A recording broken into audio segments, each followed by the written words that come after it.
Hello, hello, everybody. Welcome to Daren After the Credits number 36. Yep, we're back. We're back. Joined with me, Darth, as always. Darth, how are you doing today?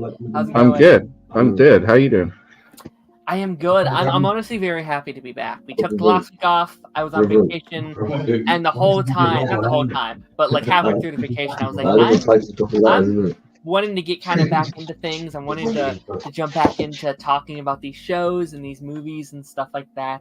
And so yeah, we're going to be kind of going into some of these episodes and talk about this week's stuff and maybe slightly talking about the weeks prior, just as we kind of didn't talk about them much last week. But what was your kind of thoughts on all the shows this week and everything we kind of had in store? Insanely good. I love all of them, even the ones that slowed down. Mm-hmm. Yeah, no, it was an interesting week because I watched a lot of these shows kind of back to back as coming off of vacation or like towards the end of the vacation, and yeah, no, it's kind of crazy because I was actually all three of these shows end on the same week, so both have 2 episodes left each.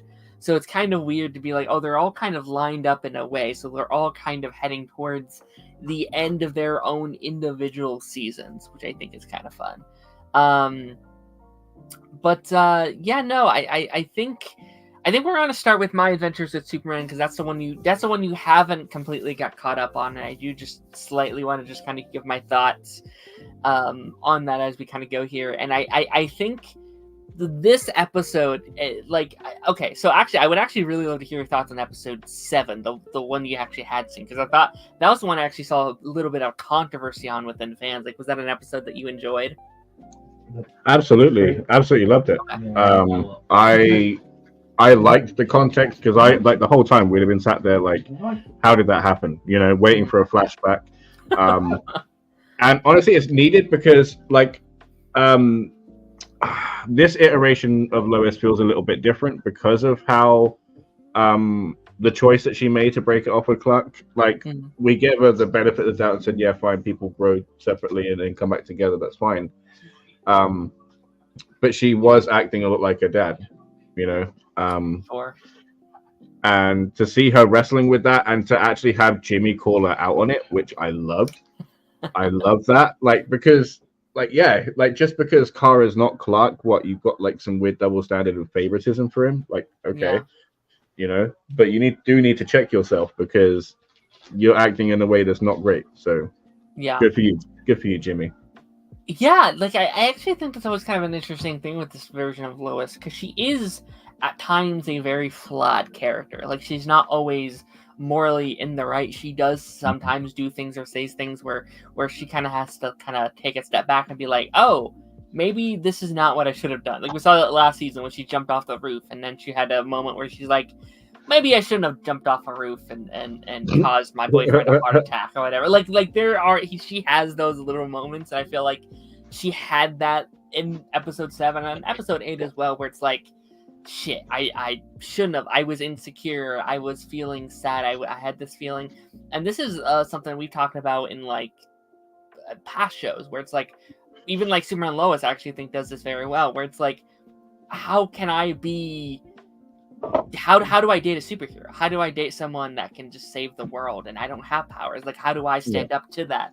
So I think like seeing that insecurity with her, where like it almost works as like a fun little prequel to Superman Lois. Like, this is how she's going through that. This is how she's dealing with that, being like, I don't know how to do this yet, but I want to try, and I want to get back with him so we can try and make this work and try to find out how to work this out. I will say, I did think episode 7 was probably my least favorite of the show, but not because I thought it was like bad. It is just one of those things where it's like, well, yeah, it is the one without Superman, and I did think they were just kind of having. I did, honestly, that's fine. I appreciate I appreciate that, but I don't feel like it suffered for it. No. Do you know what I mean? I genuinely don't. I thought it was really, really good. I did not think it was bad. No, I did think it was maybe slightly like the goofiest episode of the show, which I don't think is bad. Like, I don't think that's a bad thing at all. I do consider this like a kid show. So I think at times they're able to kind of have fun with it and bring on the more goofy side of it and stuff like that. But like, No, it's fun, and I think I think actually I really appreciate the season giving us more Jimmy, because that was actually one of my lackings of last season when I said like I think he gets the short end of the stick, and this season they've given him a little bit more. They've given him a bit of a spotlight. For Cannot Jimmy. believe the man is broke. I know. He's back to being broke now. Like what the hell? I want to shake him. I want to just be like, there's so many better ways you could have gone about this. You could have hired anybody else that wouldn't have took that much money. I know. I mean, learn to negotiate. You know, I understand that like you're in your dream position and that was like a bonus. Mm-hmm. But dude, oh my god. Like it's to the point, like it's gone so quick that even just having it in the account to garner interest didn't happen. Do you know what I mean? Like he gained no money from that money. No. It's crazy. It's just gone. It's gone. Oh. That's the thing this season that's stressing me out. Because I'm like, I dream to have that amount of money. Like, just, oh my, Jimmy, you stupid idiot. And it's not like, yes, he has a share in this company, but he's not contributing anything to this company. He's supposed to be making videos. He's supposed to be working for the planet. He is the leader of the planet, and he's not doing anything. Does he have people working at the company at least? How is he going to pay his employees? Like, oh my gosh. Oh, I didn't even think about that bit. Oh my god. Oh my god. He's gonna end up in like some civil suit with all of his employees, and he's gonna be like the worst CEO of all time. Oh my god. Either that or like starting a Kickstarter. You know what I mean? Like how is this guy paying his guys? Oh my god, dude. You just brought up the biggest thing. Oh my god. Poor guy. No, but I did think it was a really cute moment. He's like, anything for Clark. Yeah, no, that's lovely. That's lovely. Yeah. You got your boys back. You got your boy, right? Of course, 100%. Good job. But my goodness. Oh my gosh, it's so funny. But no, yeah, I thought it was a fun episode. It was I think I actually really enjoyed the like Livewire and Heatwave kind of like sub relationship side thing. Where first I'm like, what are we doing? Like, why are we bringing in these characters? And by the end, I was like, all right, this is pretty darn cute. This is when they're all breaking out and you got that whole speech, that was adorable. That was real cheesy. Yeah, I was here for all of it. I agree. Yeah, and like, I don't know, like this show, how it writes his like relationships, I think is the cutest thing ever. Like, obviously, Clark and Lois is amazing. Those two were cute. In episode 8, they did some really cute stuff with Kara and Jimmy, and like there would come a point where I'm like, these kids are so freaking cute. They're so adorable. Like, I love what we're doing here. And I don't want to dive too much into episode 8 spoilers. I know you still haven't seen the majority of it, but there became a point within this episode where I'm like, I am loving this arc because I've kind of had a little bit of a roller coaster season. I've enjoyed it for the most part, but there was a point kind of in the beginning of the season where I'm like, I don't know if I'm enjoying this as much as I was the first season, which is not bad because I really loved it the first season. I was like, I'm not sure, but I think this season might have higher highs for me. I think episodes, what is it? What was the episode that Clark was officially kidnapped? Was that episode 6? It was it 6? Yeah, I guess so. Yeah, 5. 7 was him in space. Okay, so it was 5, 6, and 8. Yeah, I think 5, 6, and 8, I think are the best of the shows just far. I think the big Brainiac, Kara, Clark dynamic that they've built throughout the show so far, and again, I don't want to get too much into this episode, but the dynamic between Clark and Brainiac in episode 8, I was like, this is amazing. This is phenomenal. Like, I think this is just such a Brainiac has been such a well-written villain. And again, this is also, like I've said in these past ones, like Emerson is like the best villain Lost has recently been put on Netflix inside the US, and everyone's currently talking about the show again. And all the clips from like his character in Lost has been going around. And I was like, oh, it's so good. I wanna rewatch the show. And just like him as a villain is so good. Like he demands a room. Like this man could be cast as a stick, and I'd be like, well, he did a great job. You know, like he's just so good.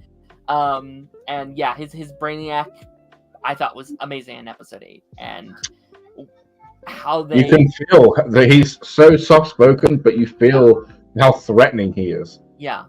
It's insane. He's doing such a good job. He's doing a great job. He's doing an amazing job. Yeah, I'm loving him. I think he's been great. And they do some really cool stuff. It's hard because I don't want to talk too much into it, but I've loved... There is a dynamic in this episode between Clark, Lois, and Jimmy that I think is very interesting, that they have built upon. That I'm very excited to see. And I think do you think Kara, I know you haven't seen this episode yet, do you think Kara is going to be a mainstay outside of season 2, or do you think she's going to leave? You think she's going to like stick around? Yeah. I think relationships are going to be really important to her. I think there is going to be a drive to try and fix the damage that she's done, but they like, it's like Captain Marvel with the Marvels. Do you know what I mean? Like, you were at war. The damage needs to be fixed without you. Do you know what I mean? Like, there's some things that you need to do, like her fixing the sun or whatever, but like their society just needs to fix itself. You've done the damage. Your super abilities, as great as they are, the most that they can do is infrastructure. Do you know what I mean? Yeah. But like, they themselves need to rebuild as a society. So it depends because this show like really pushes relationships, so I think that she's going to stick around.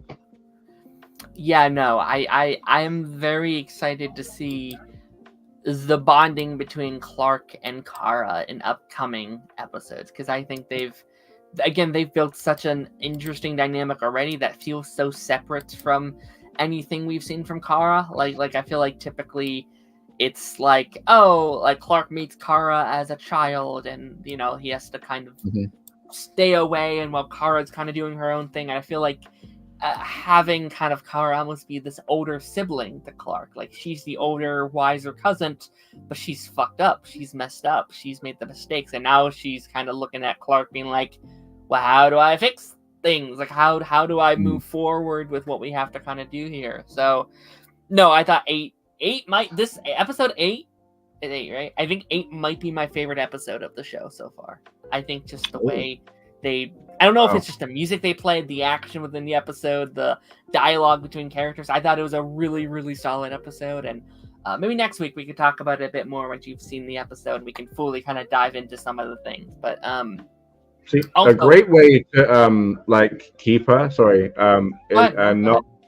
and not like have to ramp up the threat because of there being 2 Kryptonians, is you could like have her around, but like keep her at the Kent farm for the most part, and have her like kind of learn what Clark learned, like with the Kents. So that could be a good way to do it. Sure. Yeah, and honestly, you could give her... Obviously, we know we're getting season 3, thankfully. I would honestly write it a little bit how we write Steel over on Superman and Lois. And that was kind of my... That was my pitch for what I think the Flash should have done. Like, I think you should have had Wally back on the main Flash show. I know actor didn't always want to be there, but like, if you could have had him there, I would have had write him, but give him a separate storyline outside of what Barry was doing. And I think Lois says that very well, where like Steel is there, he's powerful, but he's dealing with his own family stuff, he's dealing with his own personal struggles, he has his own personal villain, he's out there. And then when Clark needs assistance, when he needs someone to come and help him freaking save a jet or whatever, he can call him and be like, yo, I need your help or whatever. And I think that's how I would do it. Maybe give Kara and Jimmy their own kind of separate subplots throughout the season. And that would actually give Jimmy something else too, because oftentimes it's Clark and Lois on a mission or whatever, and Jimmy's over here like, I'm doing a thing over here, right? So that kind of gives him something else to do. So kind of split up the show between those two, I think could be kind of cool. And then there's even like My Adventures with Superman. You can almost be like, well, maybe not My Adventures with Superman, but I'm having an adventure with Supergirl kind of thing. So kind of a nice little parallel there. I like that. Yeah, I like that. Yeah, very fun episodes. I'm sad all these shows are almost over. Like Superman's ending. 2 more weeks of the show. It feels like it just started. But we I always end up know. here. Like we always end up being like, oh, it's just started and now it's over. They're all ending already. And then there's a break, and then what's to fill the void? Yeah, I'm wondering. Yeah, because I'm wondering what's in August. Like, is there that many shows coming out in August? I'm not sure. I know there's some binge stuff. Like Batman comes out, they're dropping all the episodes at once. Turtles comes out, they're dropping all their episodes at once. So I don't know. Okay. So much stuff to talk about then. Oh, that new Suicide Squad anime. I need to start watching that. Ooh, That looks yeah. very good. Is that a movie or is that a show? A show. Is it a show? Oh my gosh. Yeah. Okay. Well, very cool. I hope that ends up being good. Would you like to talk about the Acolyte? Because I have a couple thoughts, but I don't have too many things to kind of get off my chest. If you want to talk about that for a little bit. Same. This episode was very I don't want to say like relaxed, but it's the slow moment every story has after a giant climactic fight.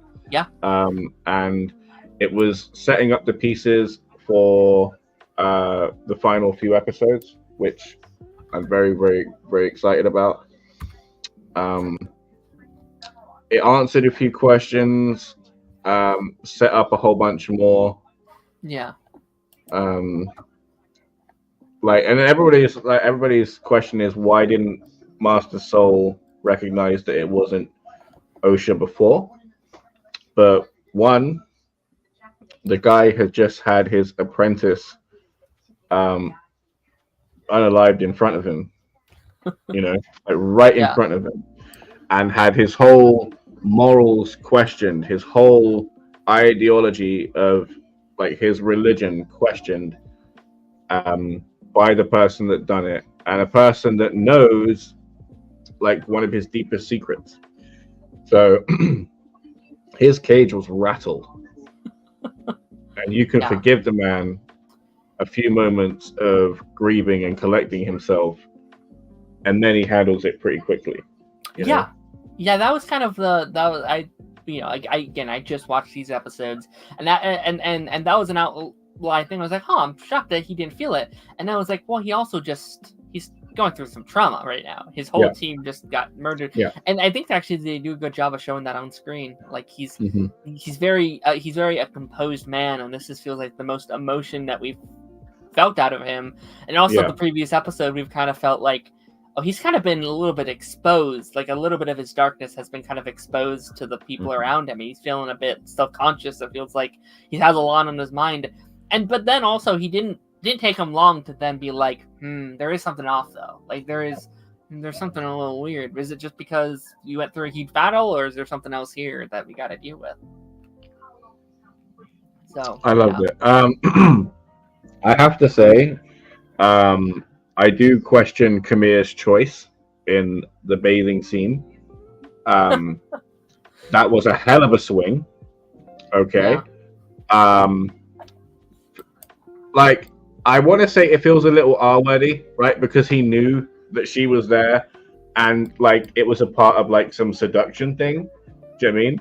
But on the flip side of that, the guy was bathing. You know what I mean? And she was stealing from him. So it's like, I'm conflicting on that. But like the part where it is a seduction thing, it's like, dude, you just whipped it out. Like it's just out now. It's just there, swinging in the breeze.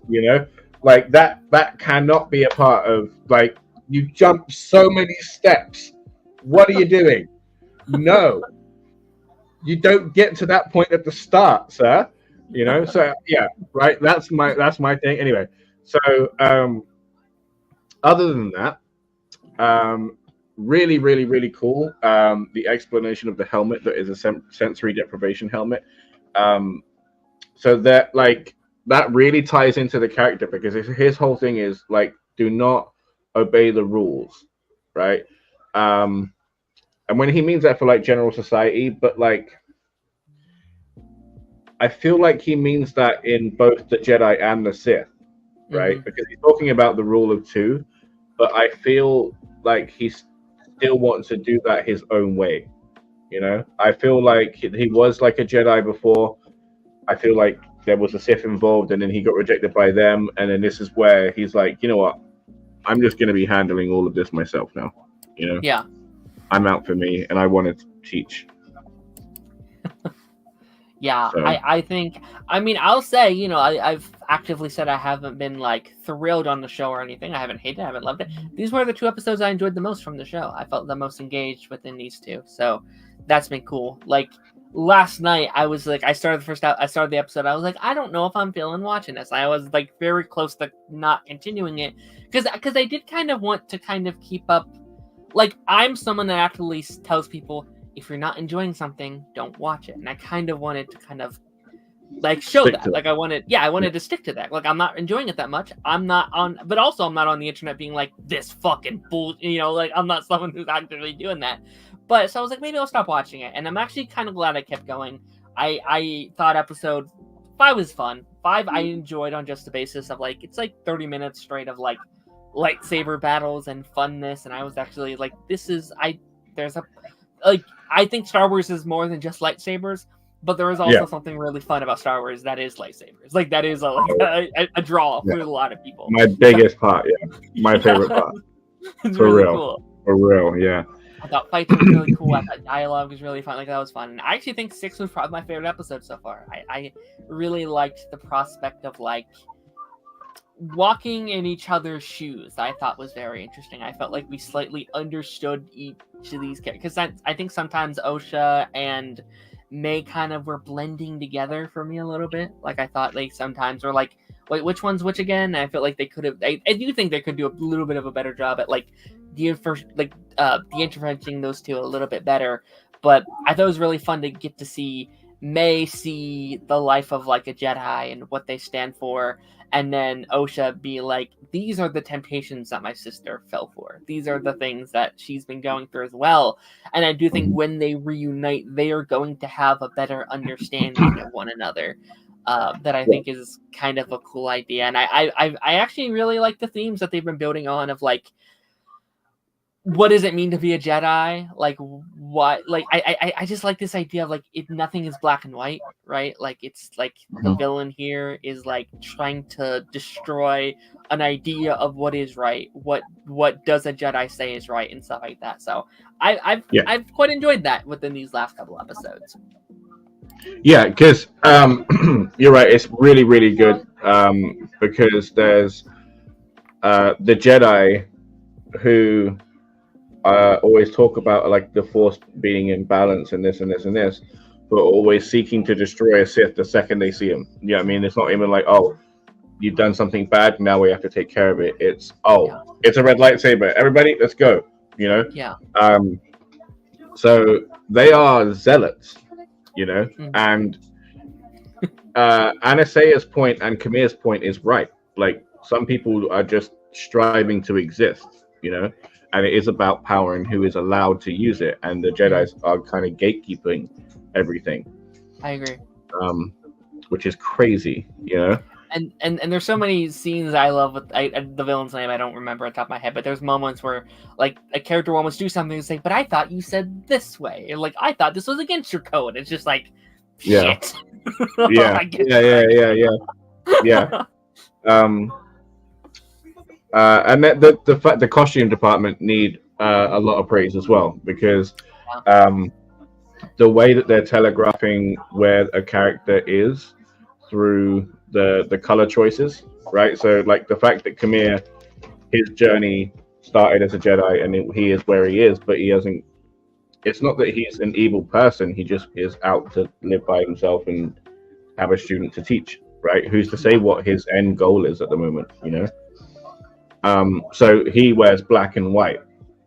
Osha in this episode is struggling with the choices, right? She was wearing all white in the Jedi outfit, which May took off of her, but now she's wearing gray, right? Because she's conflicted in which side she's supposed to be choosing. And then May is obviously going through her own choices. and then you get the witches that were all wearing like purple, Yeah. which you can like align to the fact that they were like good people. They weren't necessarily bad people, but they were just using dark side magic, right? So like Mace Windu, right? He's a good person that channels his dark side, which is why he opted for a purple lightsaber, right? Yeah. Same sort of thing. So they're really paying attention to what they're doing, and there's a lot of love in the series, and I'm here for it. I Good for agree. them. Yeah, it's been. I think the show has progressively got a little better as it's gone on, and I think it's grown on me a little bit. So hopefully they can stick the landing in a fun way. Taj, next week's pipeline episode is dedicated to Descendants, so maybe I might reach out. Maybe was planning on reaching out, so we'll see how that goes. But yeah, no, Acolyte, episode 6. We got 2 left. Hopefully they stick the landing. Hopefully it's whatever. I have so much faith. I have so much faith that they are going to do it. Absolutely, absolutely. Amazing. And yeah, let's talk and let's go into like the big. I feel like the big show I guess it's just a big conversation the last couple weeks, and that's The Boys. The Boys is back. Hot diggity damn.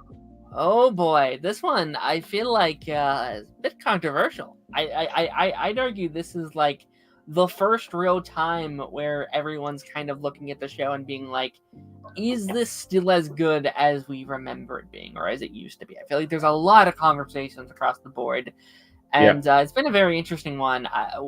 Which, I mean, obviously these are 2 very big episodes, so we'll try and just give our overall thoughts on these. But what's your thoughts on the last 2 episodes of The Boys? Honestly, everybody keeps making this argument, and I was just kind of like, oh yeah, I can kind of see what you mean and stuff. But I say this, I've been rewatching season 1 with my friends, and dude, we had a baby that was used for its I-beams. Yeah. You know, like the show is always comical. It's dark, it's comical, it's outrageous. I understand like the point of that Eric was making about like whether it's leading the conversation or following it. But for the state of the fact of the comedy juxtaposed to the violence and horror, that's always been a key ingredient of the show.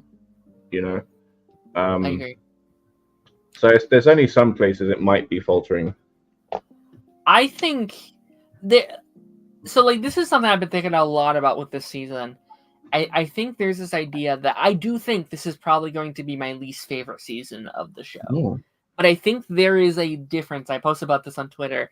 I think there's a difference from a season being a show's worst season and being a bad season. I think those are 2 very different things. Very true. Yeah. And I think people are like, oh, it's the worst season. It's trash. It's terrible. It's the worst thing ever.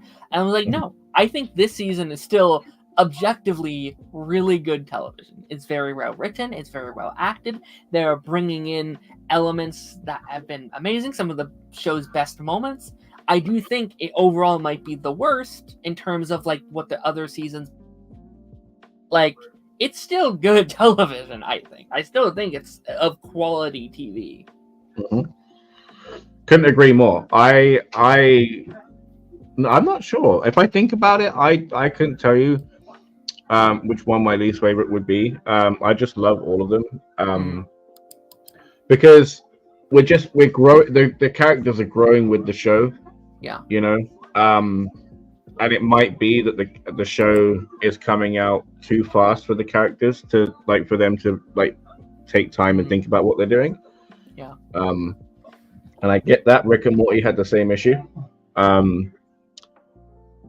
But yeah, for me the quality is still up there, honestly. Because like you said, every actor's been bringing it.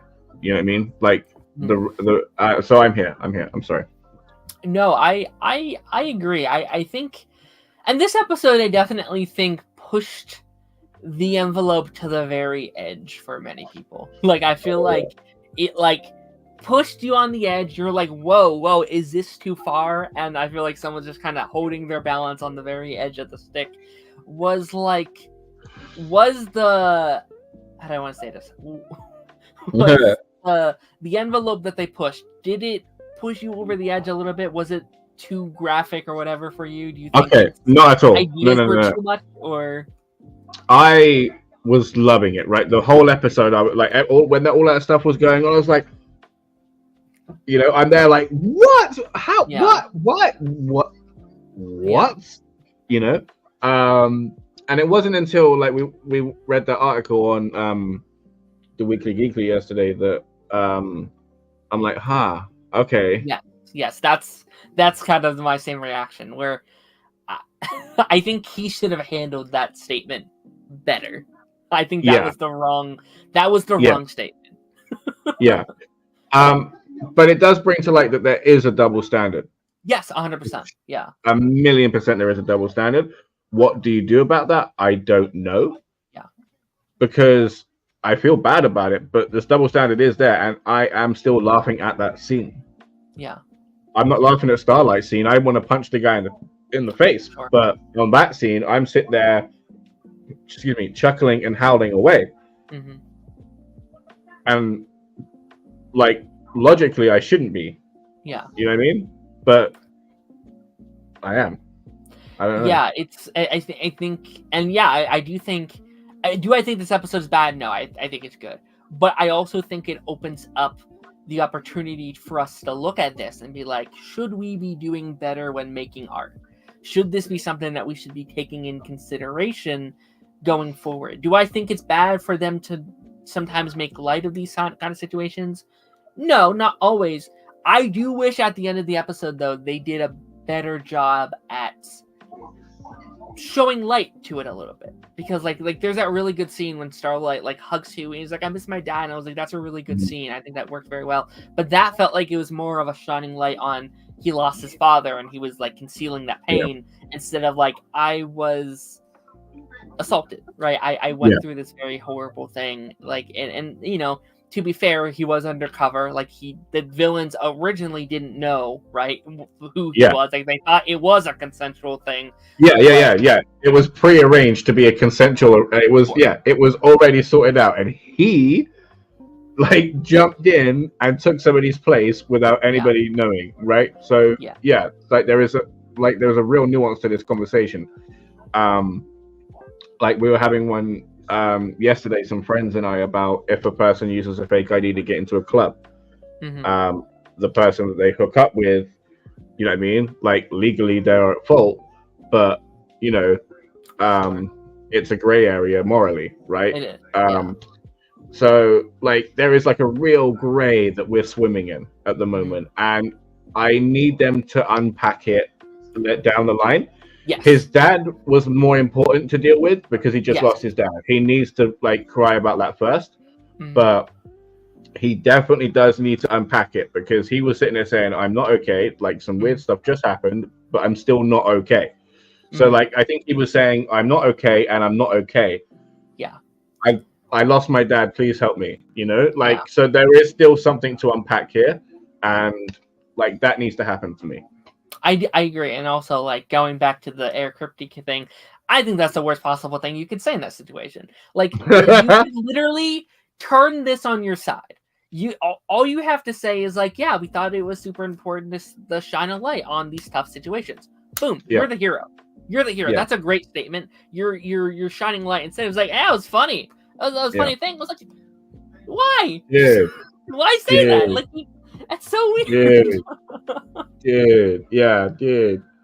And then, but somebody raised another good point in that they've used SA as a kind of like a punchline before in the Deep, when he was SA'd by that woman with the gills, going in for the gills and stuff. And again, that's true. That's true. That again is a gray area, because that's the assaulter getting assaulted, right? So that's like an eye for an eye kind of thing. Like that's biblical justice that we're just seeing pan out right there. Yeah. And it's like that, like say for example, if somebody takes a life, they're like, right, well, into the chair you go. right? Like that's God's justice. This is that being shown to you in another example, you know, and it's like, wow, okay, we're supposed to feel good about this. Like like afterwards, the scene where like he is literally got 1,000 yard stare and he's just walking through the supermarket and he's got nothing but junk foods in there. Like he gets broken from that, and everybody's like, just like, oh yeah, it's fine because you know you were a assaulter. So it's tough, you know, and I do think this happens with the boys a lot, where I sometimes think it's hard to analyze scenes or talk about certain scenes because there's never been a show like The Boys before. There's never been a show, I don't think, that has gone the distance, has tackled some of these. Like, no show was really allowed to do these type of storylines like before this. Yes, we're getting stuff like Doom Patrol and stuff that also kind of go in that line, but I feel like this show has gone way beyond what any other show has been able to do before. And it's like us now having to look at this and be like, is this stuff okay? Is this appropriate? Down the line, this might be a thing where like we might like some of the stuff now. In 5 years, are we going to look at some of the stuff and be like, oh, maybe they did take things too far. Maybe we did, you know, like that is a real line. question. That is a real question. Yeah. That is a really good question because, yeah, Dubs and I were talking yesterday. Like Johnny Bravo, like I do not think that would land anymore. No, yeah. Oh, I mean, so My many cartoons. God, that guy was so bad. He's so bad. I mean, look at like 2000 sitcoms. Like, there's so many stuff now. I mean, talk about Nickelodeon. Like, you could just go and be like, oh my gosh, look at what they've been. Yeah. You know, there's so many of these different things that you could point to and be like, was this okay or whatever. But I actually do think in general it was a overall good episode. Like, I still thought it was a good, very well made. Absolutely. Episode. Yeah. Kamiko, the stuff that she's going through, the fact that Frenchie robbed her, yeah, right? And then like she's like, I have nowhere else to go. I could not feel for you anymore. Oh my God, that is heartbreaking. Yeah. Like Frenchie trying to find forgiveness and absolution in serving his time, but that just means that he's going away for several lifetimes. Mother's Milk, the stuff that he's going through with his daughter and her like copying him through idolization is tough because he kind of needs to be that guy, but he can't have her copying because she's the next generation that he's trying to shield from all of the crap, you know, and then she's just miring in the crap. She's like, let's go, you know, so that's not good. A-Train, oh my God. But, like, what a guy. I mean, just, oh my God, what a character. He's been one of my favorites this season. He is crushing it. That scene with him and the girl, the little boy, and the first time, that feels like the first time he's ever saw himself as a hero. Oh. And that cemented it for me, where I'm like, well, he's dead this season. Yeah, I feel that as well. I'm worried about that. I am very worried about that. But yeah, dude, like seeing that inside him, like, you know, that's all he's ever wanted. That's all he's ever wanted, and he got bought into this bullshit world by Vought, and it's the same with a lot of people. You know, it's like they've just sat there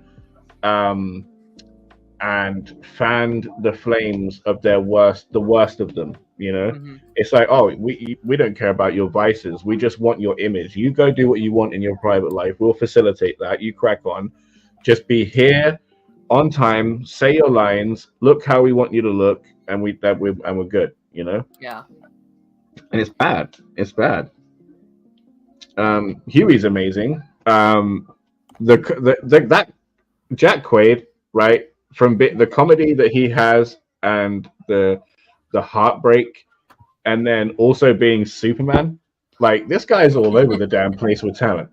Okay, he's just owning all of it. He's doing so well. I mean, the stuff, I know, you know, this was last week's episode, but that was easily my favorite of Huey this season, because I do think I do think this is easily Huey's worst season in terms of what we've had before, but the stuff with his father in episode 5? Incredible. I thought that was some of the highlights of the season so far, of just like firsthand seeing what Vought or what the V is capable of, and how it ruins lives, and how some people can't handle it. So he was brain dead, and then give someone with brain dead V, they're going to go insane, they're going to lose it, and then that very special scene of like having to say goodbye to his father after just getting him back was well, there is a reason that this scientific company decided to keep putting it into babies of all people. Yes. Yeah, starting it at such a young age, where we don't have to continuously deal with that down the line. I thought was really great. But no, I think like one of my while he's taking care of whatever, I do just want to say, like, the Butcher stuff this season, I think, has been very, very fascinating. I think that was my favorite aspect of this episode, because that feels like, I don't know, like, okay, so, like, I should say, we called that twist. I feel like, I think the first episode we talked about that, in that 3-episode drop, I was like, is he really there? Like, he's only ever been in a room with Butcher before. Like, I feel like, it seems pretty obvious, maybe he might not be real. I just thought it's because he's so unlikable. That was such a reveal for me. Yeah, I was especially because he was there pouring drinks and all that sort of stuff.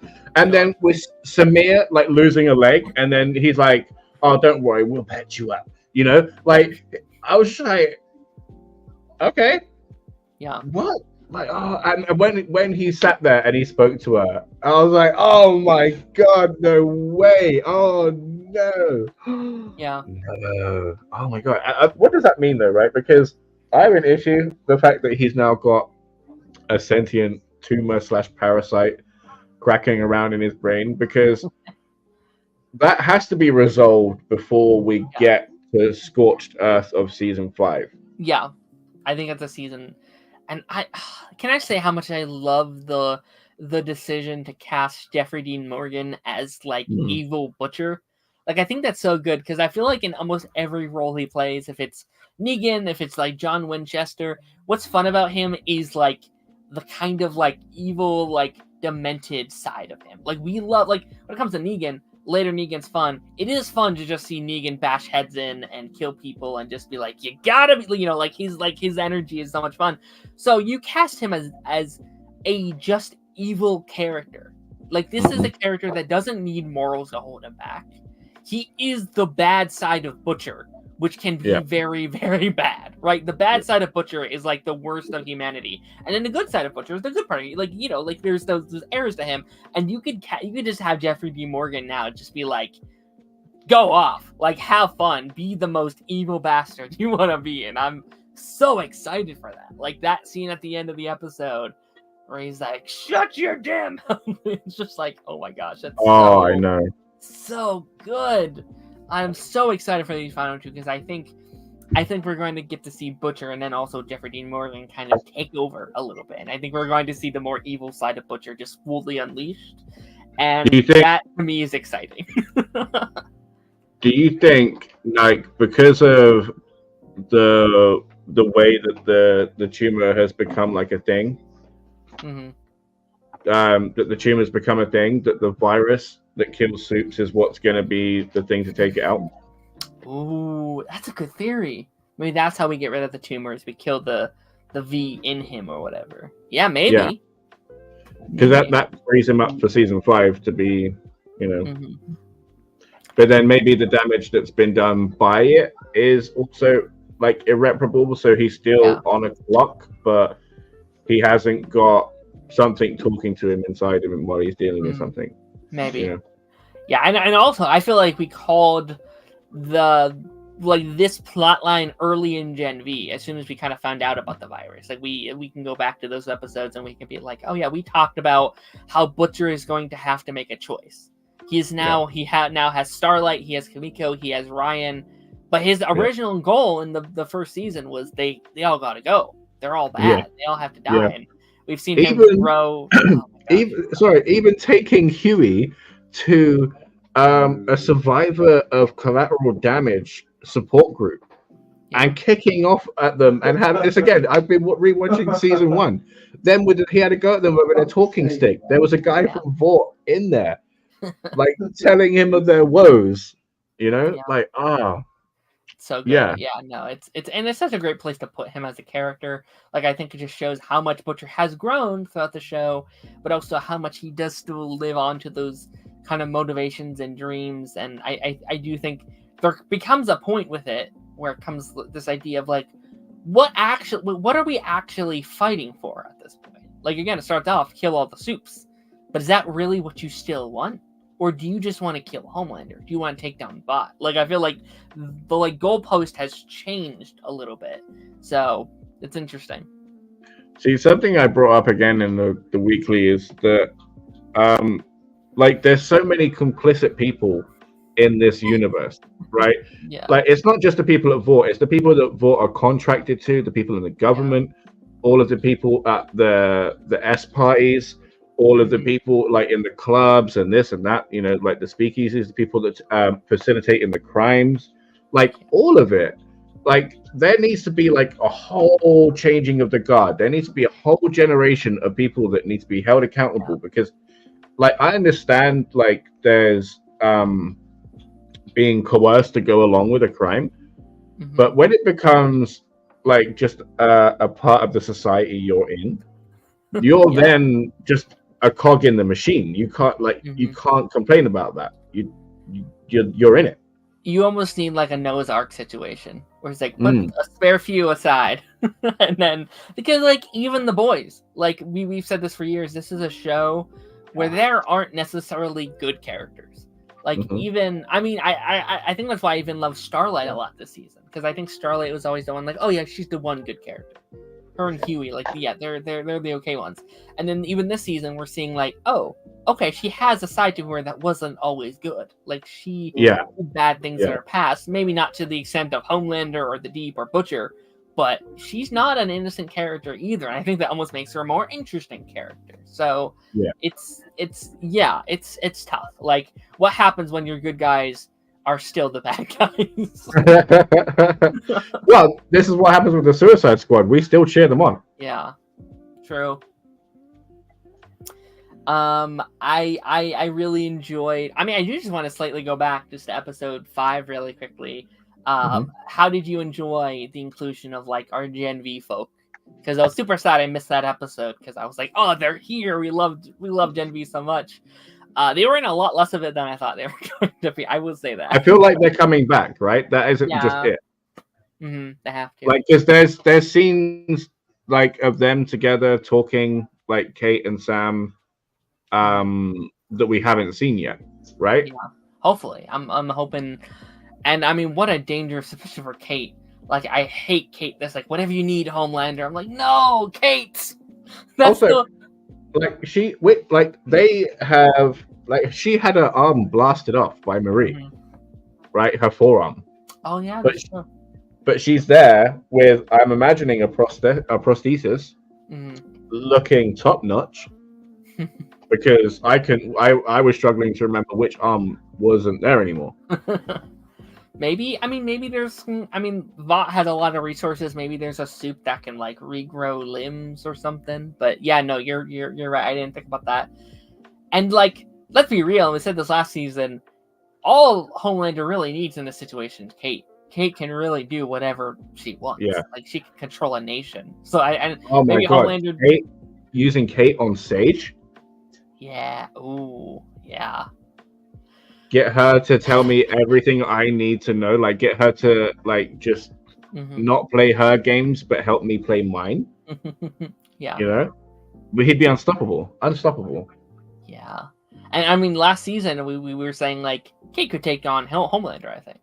Like, you could just be like, kill yourself, Homelander. Like, that's all she would probably need to do, right? Yeah. But and the fact that she's on his side is terrifying. Like, the fact that Homelander has Sage and Kate at the moment is terrifying. This is the scariest I think Homelander has been. Yeah, especially because he wants everybody to be wrathful gods now. He doesn't want anybody to be hiding behind corporate visages. It's all, we're here, get used to it. Yeah.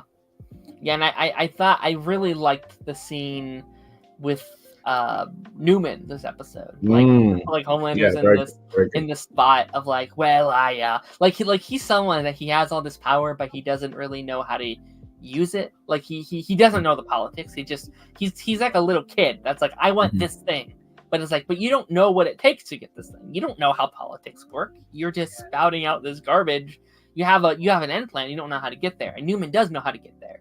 So she kind of coming in here and being like, no, this is how I'm going to get this done. And I love what she saved the day. And let's be I real, love she didn't it. do anything in that scene. She was also just spouting out garbage. She just knows how to spout out garbage. Like she didn't answer. She didn't actually answer any of those questions. So she's a true politician in that way, where you could just say garbage and people were like, yeah! I'm just going to make you rich, guys. Don't worry about it. Okay. Cool. We're sold. Yeah. And then the Tech Knight. I actually really like Tech Knight. Like, they fully embraced the Batman of it all. I thought was really, really funny. Where it's like his powers, like his money. I love the little Alfred Butler guy at the end. Like, oh, he's so funny. Oh, he came in clutch, didn't he? Oh my goodness. Oh my goodness. The fact that he's like,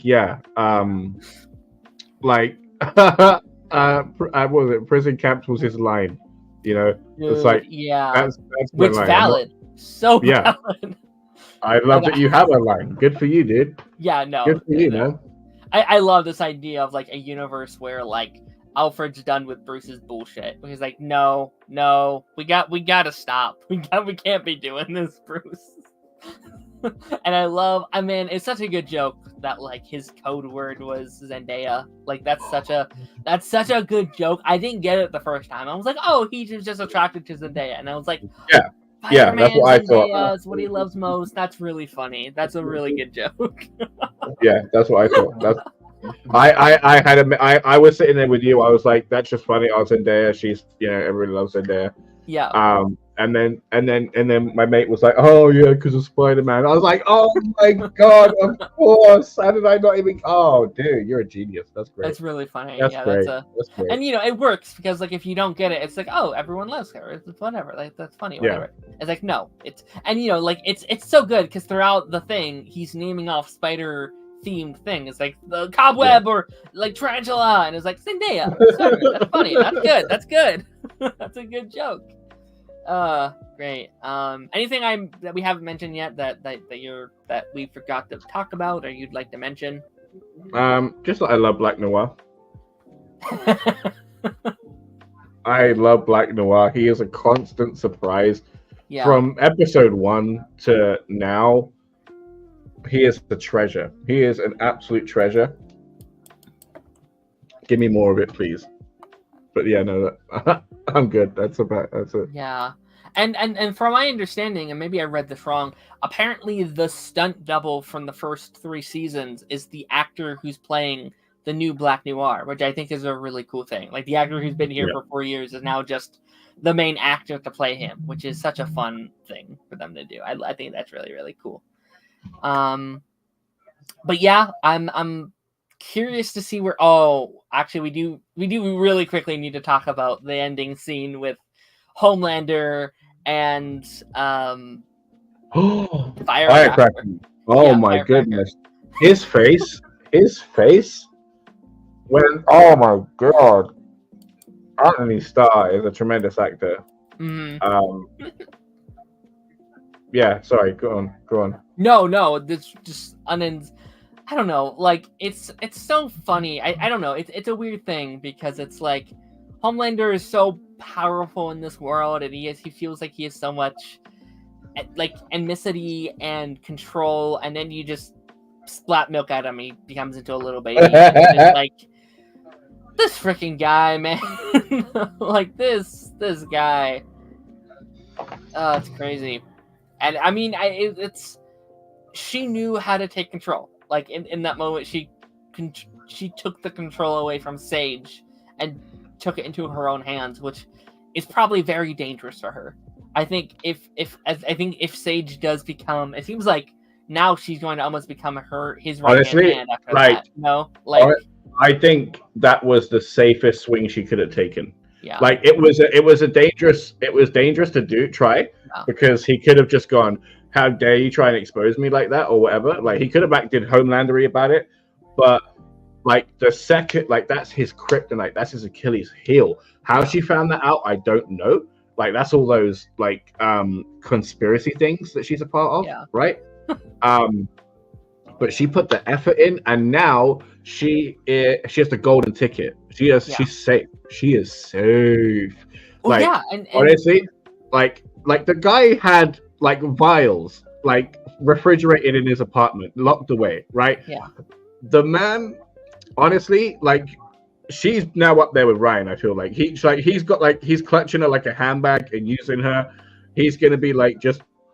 She's fine. She's great now. Mm-hmm. She's good. No, she's and it's smart because like in this episode it proved like she was going through a thing of like, I don't have any more importance. Like she joined the Seven because she could take down Starlight, and she did that.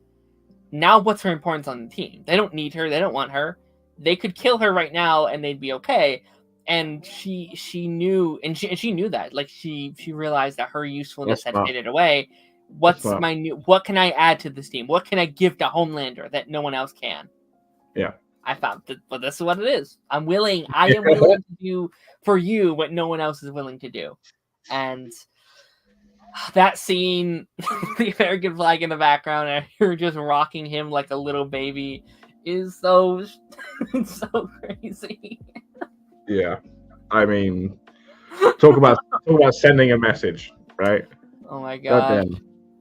Craziness. But yeah, I think that's gonna be it for today's episode. Some good episodes this week. Two more left of each of these. So next week we're talking about some penultimate episodes and how that all kind of transpires. Big stuff. Very fun stuff. Very fun stuff indeed. Darth, got anything you want to shout out or promo? Any channel stuff that you want to be like, yo, go check it out? Check out my channel. I've got a video that I've been working really, really hard on. That'll be dropping at some point soon. I'll be setting a premiere date for it. Amazing. Check out Pipeline this Thursday. We're talking about favorite MCU moments prior to Deadpool 3 hitting theaters. And then I should have some kind of video coming out this Saturday as well. And yeah, without further ado, you guys, we will see you on the flip side. Bye-bye. Bye. See ya.